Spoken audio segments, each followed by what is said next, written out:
90 लोग हिंदुस्तान का budget decide करते हैं, आईएएस अफसर हैं।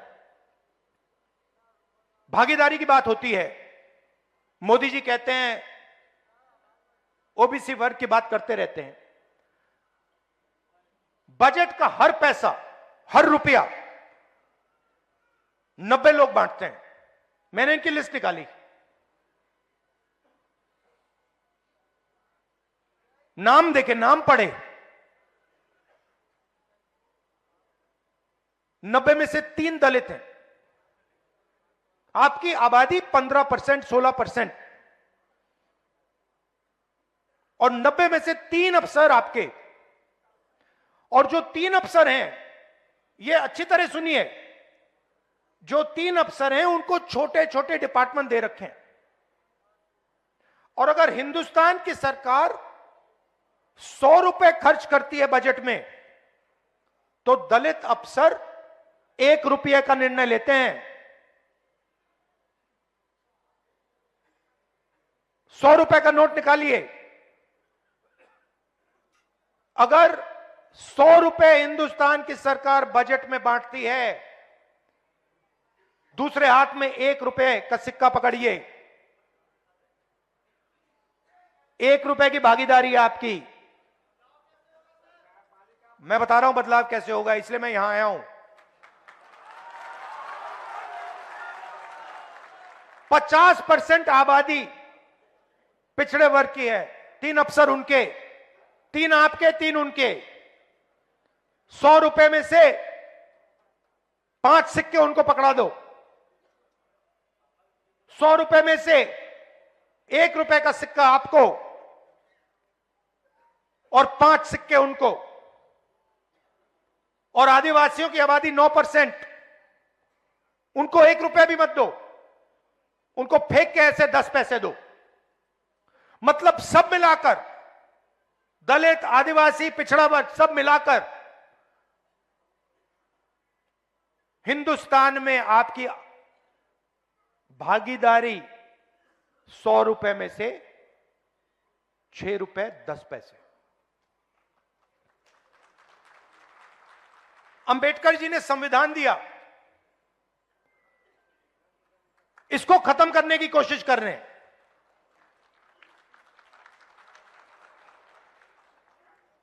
जो आपको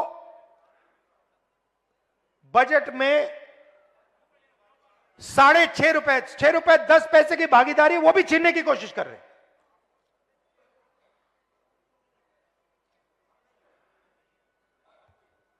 तो मेरा कहना है कि रिप्रेजेंटेशन की जगह है,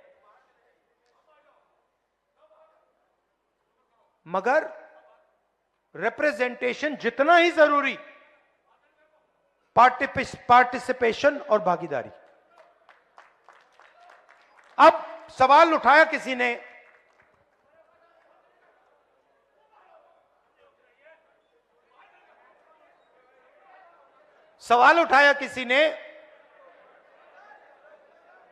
कि आगे क्या करना है, रास्ता क्या है। मैं बताता हूं आपको।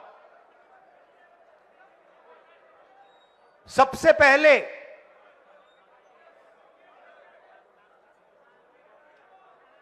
पहले यह पता लगाना है कि सचमुच में किसकी कितनी आबादी है और किसको कितनी भागीदारी मिल रही है। और यह पता लगाने का एक ही तरीका है, उसका नाम है जाति जनगणना। और यह बिहार वाला जो जाति जनगणना है, मैं इसकी बात नहीं कर रहा हूं। जाति जनगणना देखना है तो तेलंगाना वाला देख लीजिए। तो जाति जनगणना क्या है, मैं आपको समझाना चाहता हूं।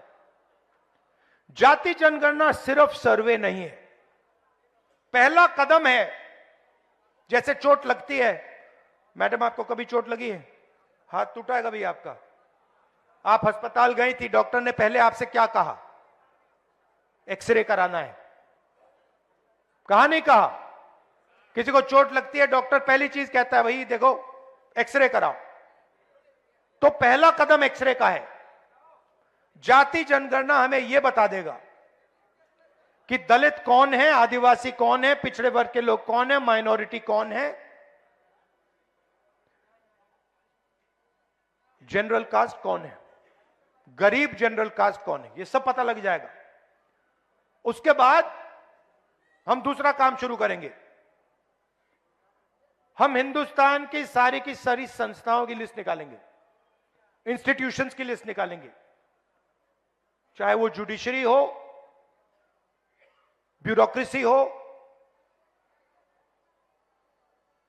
सब इंस्टीट्यूशन की लिस्ट निकालेंगे। उसमें पता लगाएंगे कि मीडिया में दलितों की असलियत में कितनी भागीदारी है, कॉर्पोरेट इंडिया में असलियत में दलितों की कितनी भागीदारी है, ब्यूरोक्रेसी में असलियत में कितनी भागीदारी। भाई और मैंने एक बात समझिए, सवाल धन का है, ठीक है, सवाल धन का है। आज क्या हो रहा है, सारा का सारा धन संस्थाओं में जा रहा है, कॉर्पोरेट इंडिया में जा रहा है, शिक्षा के सिस्टम में जा रहा है, स्वास्थ्य के सिस्टम में जा रहा है। पहले सरकारी अस्पताल होते थे, एक प्रकार से वो आपके अस्पताल थे, उसमें आपको मुफ्त में इलाज मिलता था। आज सारे के सारे अस्पताल प्राइवेट हैं। कोई बीमार होता है, दलित वर्ग का कोई बीमार होता है, तो लाखों रुपए आपके जेब से निकलते हैं, नहीं निकलते हैं, है ना? कहां जाते हैं? कहां जाते हैं? प्राइवेट अस्पताल। प्राइवेट अस्पताल किसके हैं? मोदी का नहीं है, दलितों का नहीं है, पिछड़ों का नहीं है, आदिवासियों का नहीं है, अंबानी अदानी का है, अरबपतियों का है। सारे के सारे जो प्राइवेट अस्पताल है उनके मालिकों की लिस्ट निकाल दो, मुझे दलित नाम दिखा दो एक। इनको सरकारी जमीन दी जाती है, इनको रोज सरकारी जमीन दी जाती है, आप इनको लाखों रुपए देते हो, मगर मालिकों में आपका एक नाम नहीं है, कहीं भी नहीं है। तो जाति जनगणना से ये सारा का सारा साफ हो जाएगा। इसीलिए कल मैंने पार्लियामेंट में भाषण दिया, मैंने दो चीजें कही। एक, मैंने टेक्नोलॉजी की बात की, इलेक्ट्रिक मोटर की बात की, मोबिलिटी रेवोल्यूशन की बात की, और दूसरी मैंने पार्टिसिपेशन की बात की, भागीदारी की बात की, जाति जनगणना की बात की। उसके बाद प्रधानमंत्री ने जवाब दिया, 1.5 घंटा का जवाब दिया। उस जवाब में आपने जाति जनगणना शब्द सुना? क्योंकि नरेंद्र मोदी, बीजेपी, आरएसएस जाति जनगणना नहीं कराना चाहती, क्योंकि ये देश की सच्चाई आपको नहीं बताना चाहती। और मैंने निर्णय ले लिया है कि कुछ भी हो जाए, देश में दलितों को, पिछड़ों को, आदिवासियों को मैं उनकी सच्ची भागीदारी दिखाना चाहता हूं। और यहां मतलब बड़े बड़े ऊपर लिख देना चाहता हूं कि इस देश में दलितों को, पिछड़ों को, आदिवासियों को कहीं भी भागीदारी नहीं मिल रही है। और जैसे ही आपको यह दिखेगा, जैसे ही आपको सचमुच में डेटा दिखेगा,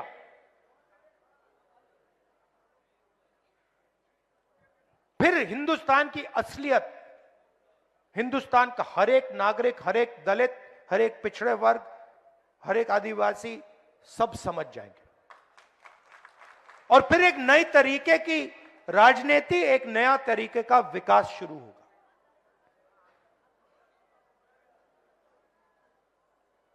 इसलिए मैं यहां आया। आप कह रहे थे, आपने मुझे बुलाया, आप कह रहे थे कि दिल्ली का चुनाव है। हां, दिल्ली का चुनाव है, उसकी जगह है, मगर यह भी फंक्शन बहुत जरूरी है। तो मैं वोट डालकर सीधा यहां आ गया। और मैं बिहार के दलितों को, पूरे देश के दलितों को कहना चाहता हूं, देखिए, ये जो संविधान है, ये हम सब कहते हैं और मानते हैं कि अंबेडकर जी की, गांधी जी की देन है, मगर इस संविधान के अंदर हजारों साल का आपका दर्द है। जो आपके साथ अपमान किया गया, जो आपको दबाया गया, जो आपको क्रश किया गया, वो सब इसके अंदर है।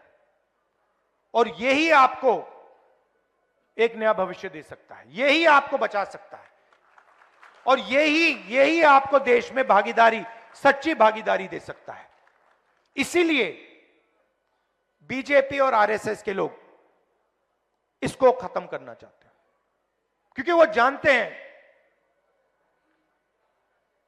कि जिस दिन तक यह संविधान है,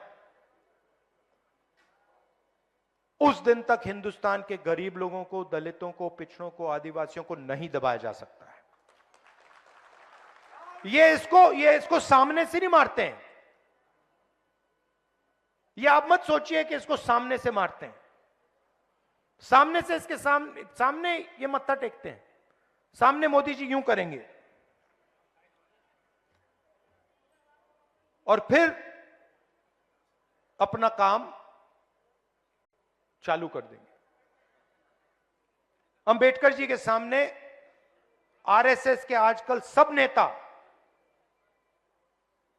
हाथ जोड़ते हैं, मगर हाथ जोड़ते वक्त जिस चीज के लिए अंबेडकर जी लड़े, जिस चीज के लिए अंबेडकर जी ने अपनी जिंदगी दी,